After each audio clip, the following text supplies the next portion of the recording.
Bienvenue dans le Financier, votre rendez-vous économique quotidien. Voici les titres que nous développerons dans cette édition. 2014 à 2017, période record pour la création d'entreprises en Guinée.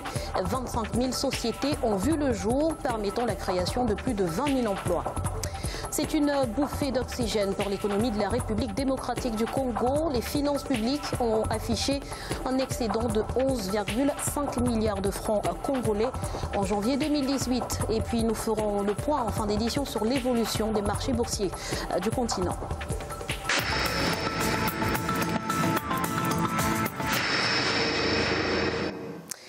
Entre 2014 et 2017, la Guinée a connu un taux record de création d'entreprises.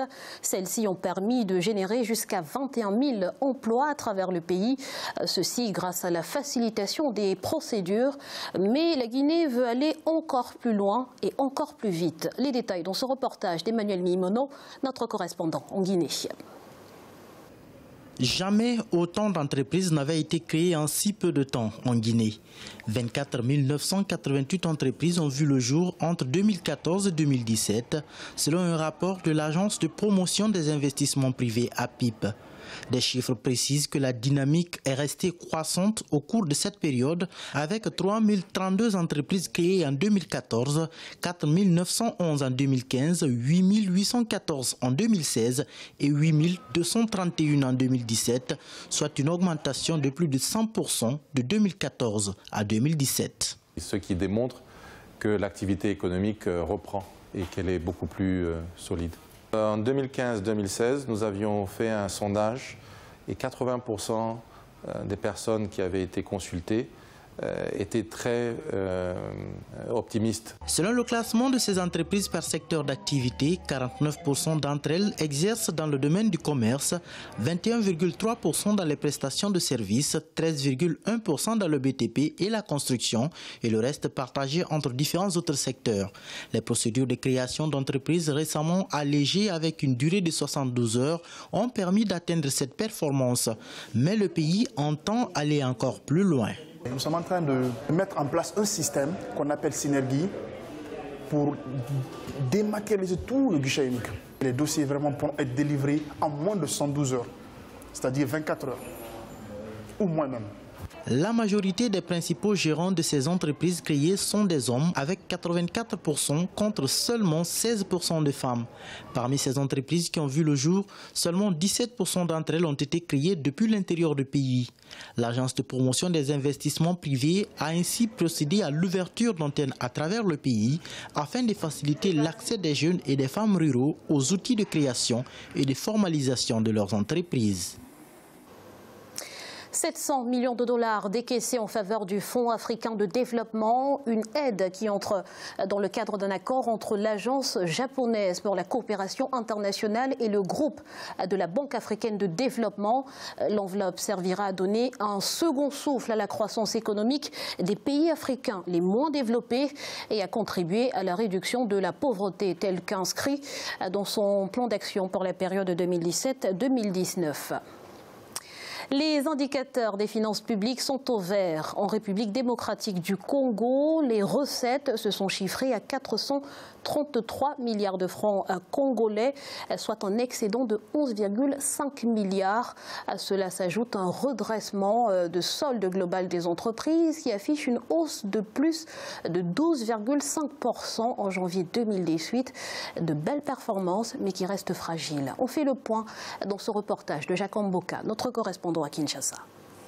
République démocratique du Congo, les perspectives des finances publiques sont encourageantes. Selon un rapport du comité des politiques monétaires conduite par la Banque centrale du Congo, rendu public le 7 février 2018, l'exécution des opérations de finances de l'État indique un excédent de 11,5 milliards de francs congolais en fin janvier 2018. Et pour cause, le pays a enregistré un niveau de recettes de 433,1 milliards de francs congolais avec des dépenses de 421,6 milliards. Il suffit tout simplement de poursuivre avec ces réformes de mobilisation de recettes publiques. Pourquoi ne pas aussi mobiliser l'épargne intérieure avec l'émission de bons trésors? C'est prévu dans la loi de finances déjà pour cette année. pourquoi ne pas recourir aussi au marché extérieur, le marché financier, mais en donnant la priorité au marché local. Un redressement de solde global des entreprises est aussi enregistré au mois de janvier, après 3 mois consécutifs de détérioration. Ces soldes s'est établi à plus 12,5% en janvier 2018, contre moins 14,3% en décembre 2017. Influencé principalement par le comportement favorable des cours des produits miniers, mais aussi des mesures d'encadrement initiées par la Banque centrale du Congo. Donc nous allons maintenir le coefficient de la réserve obligatoire comme par le passé 13-12% pour les dépôts en devises à vue à terme, 2-0% pour les dépôts en francs à vue à terme. Les taux directeurs restent encore à 20%, mais nous espérons que la stabilité pourra nous amener à faire une détente plus tard. Le pays enregistre un accroissement de 4,7 millions de dollars de réserves d'échange qui s'établissent à 863,42 millions de dollars en fin janvier, correspondant à 3,63 semaines d'importation de biens et services sur ressources propres. Les finances publiques, fruits des réformes économiques engagées, sont en train de se consolider progressivement. Bon nombre d'analystes estiment par ailleurs que les efforts fournis peuvent être affectés face à un environnement politique crispé dans le pays. En Algérie, les réserves de change se sont établies à 97,3 milliards de dollars à fin décembre 2017 contre 114,1 milliards de dollars à fin décembre 2016, ce qui représente une baisse de 16,8 milliards de dollars en une année.